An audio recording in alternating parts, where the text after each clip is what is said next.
Guna melengkapi proses penyidikan Kejaksaan Negeri Muara Enim, sita duit sebesar 50 juta rupiah sebagai barang bukti dugaan tindak pidana korupsi PMI Kabupaten Muara Enim.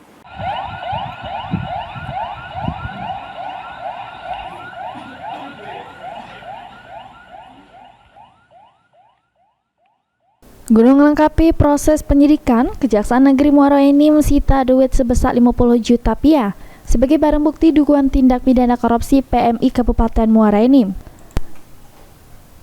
Kasih Intel Kejari Muara Enim, Anjas Rakaryang atau Aman Tim Penyidik Pitsus Kejari Muara Enim sudah menyita duit tersebut dari saksi inisial WA yang merupakan bendahara unit donor darah PMI Muara Enim.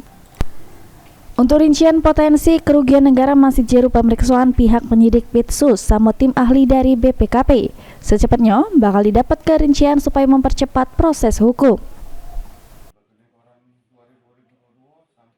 Masih kita hitung potensinya, sedang kita hitung sekarang. Nanti untuk pastinya ahli dari BPKP yang akan melakukan perhitungan kerugian keuangan negara.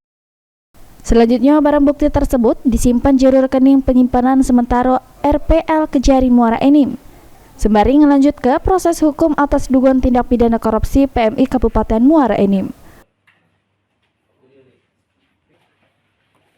Mardiansyah, PAL TV.